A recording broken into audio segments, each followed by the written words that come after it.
Welcome back to our channel, where we share updates and untold stories about Catherine, Princess of Wales, and her royal family.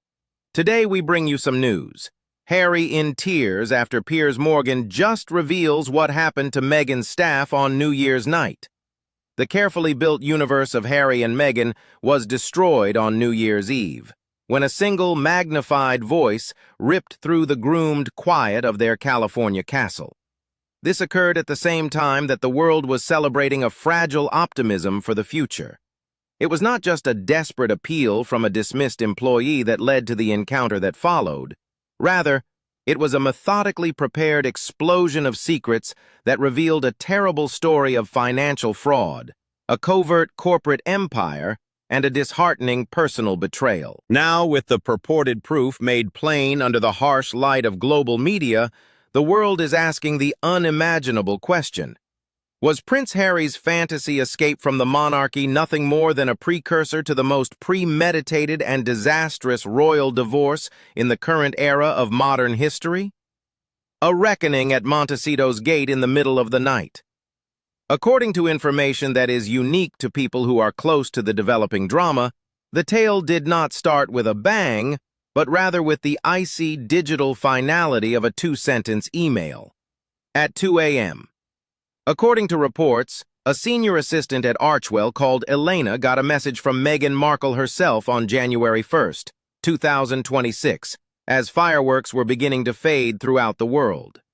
Insiders have characterized the substance of the document as being quite succinct, and it stated as follows: "Your services are no longer needed. Because of the improper work attitude, all cash claims shall be considered null and void." This was more than just a termination for Elena, who had apparently been key in handling the public relations of the Sussexes and cleaning up Meghan's image during the previous year. Do not try to make any more contact. The declaration of war was what it was. According to the allegations, the message not only vaporized her last month's income, but also a legally promised end-of-year bonus that amounted to an unprecedented $100,000. In the pristine atmosphere of Montecito, where disagreements are resolved behind closed doors by groups of attorneys armed with ironclad non-disclosure agreements, the subsequent event was an act of defiance that had never been seen before. An alternative course of action was taken by Elena, in contrast to the scores of staff members who had purportedly disappeared from the Sussex household over the course of the years, their departures being cloaked in gossip and sealed by legal silence. Her selection was the megaphone. Under the gloomy and exclusive streetlights of the neighborhood, she positioned herself at the main gate of the Sussex estate. Her polished public relations veneer was peeled away, revealing a raw and scorching wrath. Piers, a prominent figure in the world of media, was able to catch her screams on a neighbor's smartphone and then broadcast them to the whole globe throughout the course of the night. "Meghan, you cannot stay hidden for so long. Please come out here and do me the justice I deserve." Simply by itself, this act signified a catastrophic collapse of the well-regulated environment that the Sussexes had produced. For a number of years, they had been cultivating an image of caring leadership by lecturing on platforms all over the world about the rights of workers and the mental health of employees. On the other hand, a senior assistant was standing there in front of them, accusing them of the precise hypocrisy that they had been preaching against: the callous and unilateral destruction of a subordinate's means of subsistence on New Year's Day. The optics were awful, according to crisis management professionals who were witnessing the impact of the catastrophe. It was a strong and quickly viral metaphor of an imagined David and Goliath fight, with the picture of a solitary lady with a megaphone facing against a home that was worth many millions of dollars. In addition, it contributed directly to a public narrative that already existed, which was that of a stressful work environment and a high staff turnover rate. This was a story that the Sussexes had battled relentlessly and expensively to deny. According to reports, the situation within the stronghold was one of controlled pandemonium. According to accounts from the security crew, Prince Harry was a surprised and quiet witness to the action that was taking place below him as he stood still at a window on the second story. While this was going on, Meghan was reportedly calling her legal advisors in a frenzy, looking for a way to put out the public relations fire before it could even begin to spread.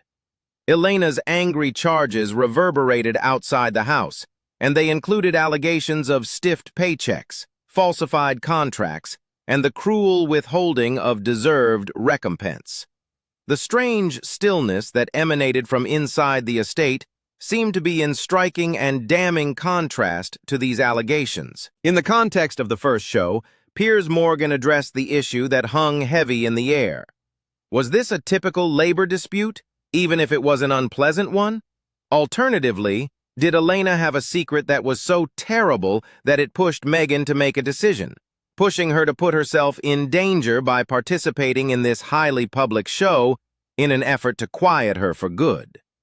Not much time would be required for the world to wait for the response. Because Elena had taken receipts with her, the clash that took place at the gate was simply the first volley in a struggle for the truth. When confronted with the unthinkable, a prince. When Harry and Meghan were ultimately forced to emerge from the standoff, their figures were highlighted by the glaring floodlights of their own security detail. This caused the standoff to grow into a dramatic and theatrical battle. The quarrel went beyond a matter of money and evolved into a test of devotion and love, and claimed grand-scale deceit at this very time, which took place under the watchful eye of Elena's live-streaming phone, which was constantly monitoring the situation. A stack of papers that had been sealed was taken out of Elena's purse while she was shaking, but she did it with the fiery resolve of someone who had nothing left to lose. The lady who had terminated her employment, on the other hand, was not the focus of her eyes. Prince Harry, who was standing pale and still next to his bride, was the target of the attention. "Harry, do you believe that you are living right out of a fairy tale?" According to reports, her voice resounded loudly and cut through the tense atmosphere. "Take a careful look at the lady who is standing next to you," she said as she hurled the first batch of images onto the bonnet of a security truck with a flick of her wrist. They are said to have photographed moments of surprising closeness between Meghan and Marcus Anderson, the global membership director of Soho House and one of her oldest and closest confidants. The photographs, which were perfectly clear even in the low light, are said to have documented these moments.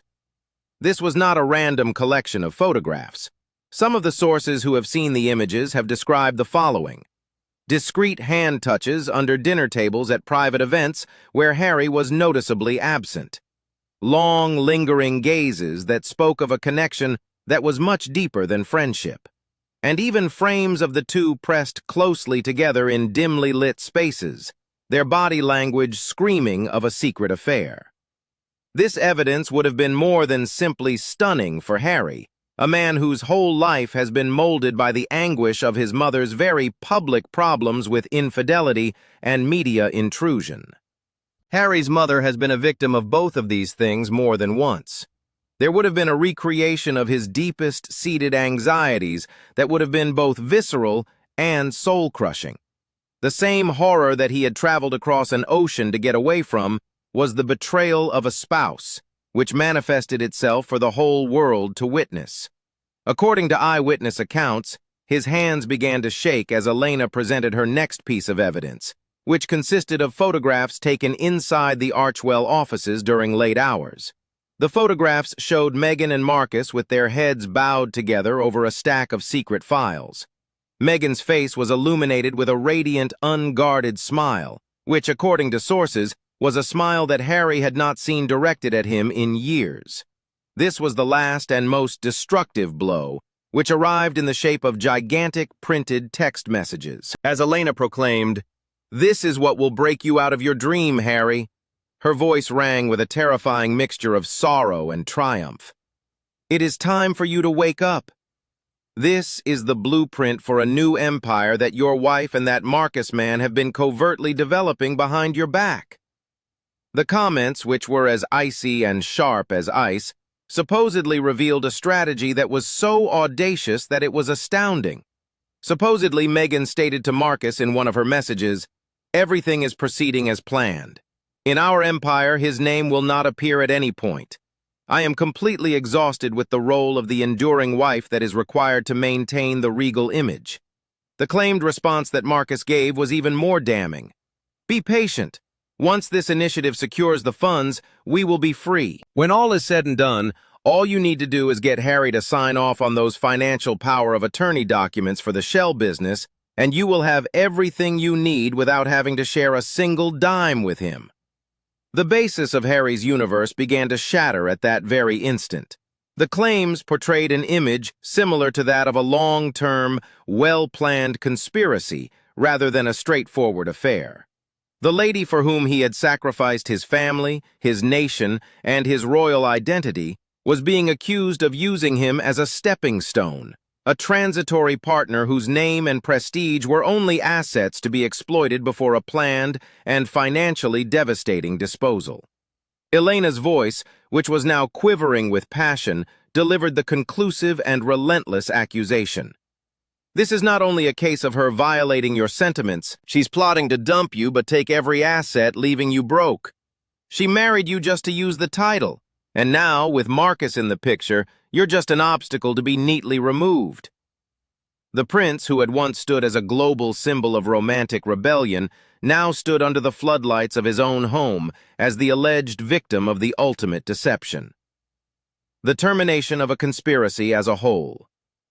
This was only the beginning of the havoc that occurred on New Year's Eve. Within a few hours, Elena's live-streamed video, which was a raw and chaotic chronicle of the conflict, accumulated tens of millions of views, therefore converting a private argument into a worldwide media firestorm. Following the emergence of two additional witnesses from the shadows, public opinion, which had first been characterized by a mixture of curiosity and morbid fascination, started to solidify into a deep-seated distrust. One of them is a current employee at Archwell, while the other is a former partner who has significant links to the Soho House network. Both of them have come forward to verify Elena's tale, adding layers of terrifying detail to the alleged scheme. The reports that they provided showed that the termination of Elena was not a response to ineptitude, as Meghan had purportedly stated, but rather a frightened exercise of damage management. The witnesses said that they had directly seen Meghan's horrifying outburst of wrath directed toward Elena only a few hours before the demonstration. Elena had accidentally caught a peek of a top-secret dossier that had been carelessly placed on Meghan's desk, according to their suspicions. This was the spark that led to the tragic event. This file did not include any Archwell branding, nor was it associated with any philanthropic endeavor that was known to exist.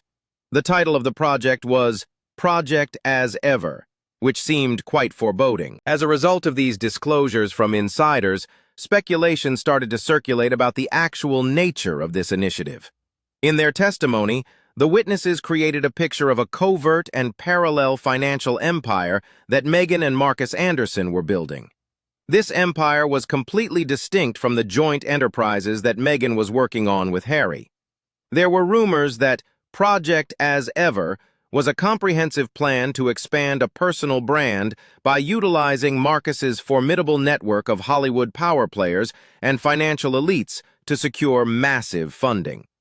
This funding would not flow into Archwell, but rather into a new entity that would be controlled solely by Meghan and her partner. The sheer fact that such a project existed raised a gigantic red flag. Why was Harry, the co-founder of their common brand, utterly excluded from such a big commercial venture by the very nature of the initiative itself? Commentators on the royal family and business experts equally started to speculate that this was Meghan's life raft, a perfectly crafted escape vehicle that was intended to propel her into the stratosphere of global power, regardless of the royal link that she ostensibly disdained. A second file was purportedly lying next to the business plan, and the witnesses revealed information about it. This information was far more frightening than expected. Its title, which was a draft of a divorce document, was a knife that went straight to the heart of the Sussex fairy tale.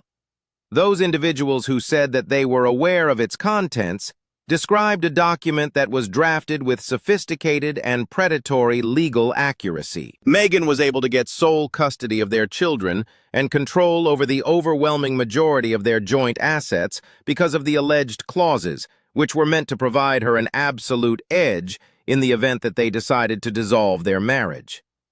The script was terrifyingly apparent if it were true. Meghan was not simply preparing a future with Marcus Anderson. She was supposedly ensuring that when she left Harry, she would take everything with her, including the finances, the children, and the authority that she had obtained via a title that she had acquired through marriage. The timing was such that it could not possibly be a coincidence. At the very time that Meghan became aware that Elena could have been able to access her confidential plans, she reportedly took action to neutralize the danger, so causing the exact explosion that she had been trying to avoid. A defense in shambles and the lawyer's gamble are two examples. And another earthquake shook the foundations of the Montecito estate at precisely the same time that the general public was laboring to comprehend the intricate particulars of Project As Ever. In this instance, the quake sprang from inside the most trusted inner sanctuary that Meghan has. Suddenly, she broke her silence, and it was a long-standing close friend who had also been her personal lawyer ever since she was in Canada, before she became a queen. Her testimony, which carried the enormous weight of someone who was privy to the most sensitive legal secrets, shed a fresh and damaging light on the backup plans that Meghan seemed to have been planning all along. It was stated by this attorney, whose name has been concealed by news organizations, that she had been coerced into participating in a plan that she could no longer adhere to on an ethical or moral level. She said that she had been charged with preparing the very confidential divorce file that the other witnesses had described during a period of time when Harry and Meghan's marriage seemed to be the most steady to the outside world. It was her confirmation of the sneaky-as-hell terms that it included that was the true shock, however. She said that Meghan had given her clear instructions to establish a legal structure that would enable her to keep all of the joint assets and ensure that she would have complete custody of the children in the event that the couple divorced. The inference was crystal plain and chilling. Harry's financial stability was reportedly being targeted in a methodically organized departure strategy, which was developed long before any public hint of problems became apparent. A crisis of conscience, she said, was the driving force behind the lawyer's actions. Specific, she gave the impression that one of the key goals of the covert file was to provide Meghan with a legal shield from the repercussions of her connection with Marcus Anderson. In the event that Harry were to use allegations of adultery against her in a custody or asset struggle, the objective was to devise a legal response that would be impregnable and would inadvertently eliminate any such allegations. She indicated that she was unable to continue to take part in a scheme that was meant to systematically deprive a spouse who had placed his confidence in him of his financial and other parental rights. According to her, the moment she made the choice to come forward was an effort to purge her own soul. According to reports, Meghan Markle chose to forsake her policy of quiet in reaction to this heartbreaking new front. She responded to the lawyer's charges by posting a series of razor-sharp rebuttals on social media, describing them as trashy false news, and insinuating that they were part of a systematic smear campaign that was coordinated by envious adversaries. However, it seemed that this vigorous defense was a complete and utter failure. The specialists in crisis communications pointed out that a furious and personal denial like this one often reads as fear rather than power. Why would a trusted friend and long-serving lawyer put her job and reputation in jeopardy by fabricating such a thorough and dangerous lie? The public, now supplied with tales that corroborated the allegations from various sources, started asking a straightforward and reasonable question. By this point, the many elements of the scandal were beginning to come together to form a cohesive and horrifying picture. The legal claims made by the attorney offered a justification for the confidential information that Elena had disclosed. The intimate photographs of Meghan and Marcus were no longer just suggestive. They were now prospective proof in a divorce between the couple that had been pre-planned. It was startling to hear Harry maintain his quiet in the face of these unsubstantiated allegations. In light of the high-level professional evidence provided by Meghan's own legal counsel, every retort that Meghan offered was now being examined under a microscope, and her comments seemed to be showing signs of being more hollow. A significant change had taken place in the public narrative. The situation was no longer considered to be a marriage that was experiencing difficulties. Rather, it was starting to seem as if it were a corporate takeover that had been meticulously arranged, with Prince Harry himself serving as the key asset being sold. The shattered faith and the silence of the crown are both present.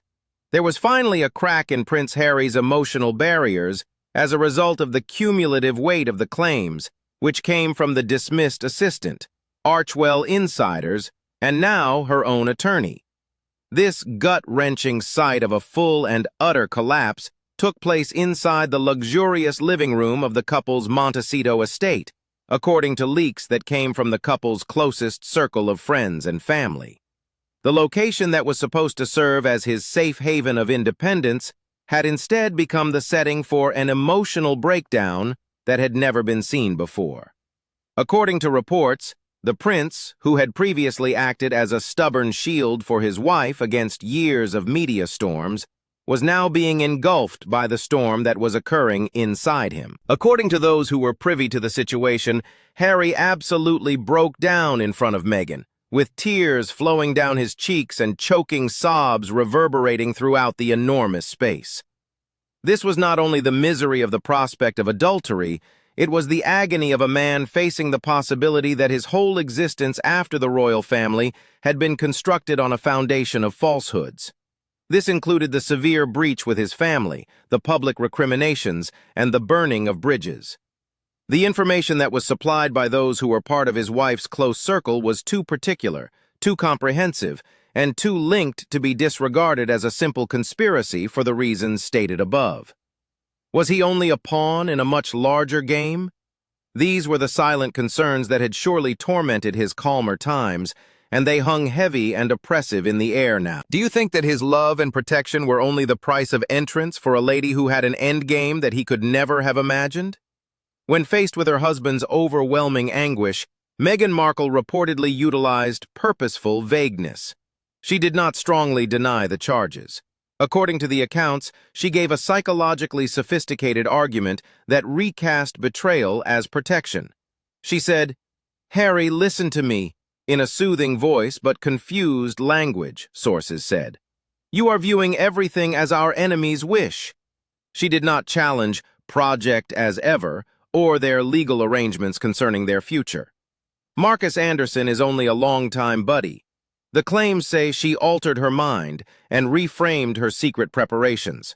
When questioned, she said, "You have to recognize that all I have done, including those so-called covert plots, is genuinely to safeguard our future and the children. I must develop backup plans on this perilous world to ensure we always have a powerful empire that no one can challenge." This remark may have comforted a distressed husband, but it sent a warning signal to the outer world. Although it implied acceptance of the hidden programs, it denied their malevolent intent. Psychological psychologists noted that it was a common manipulation method, creating a murky area where dishonesty might be considered forethought and greed as sacrifice. However, the logic was flawed. How does protecting a shared future need a hidden economic empire without her husband? One could question why he needs a divorce that deprives him of his possessions. No news statement or reconciliation photo op ended the Sussex earthquake. What followed was a dreadful and oppressive quiet from the Montecito mansion, leaving the world wondering, will they survive? All eyes are on Harry. Will he accept Meghan's story of protection to save the life he chose? Or were his tears the final torturous baptism of a man awakening to a horrific reality? They lost the trust that underpinned their global brand. The empire they planned to build is now a sandcastle due to constant accusations and uncertainty. People worldwide hold their breath as they await an official pronouncement or even more quiet. The story ends, regardless of the ending. How the exiled prince and his troubled wife will end their narrative is yet unknown. Thank you for watching the video. Please let us know your thoughts and goodbye for now.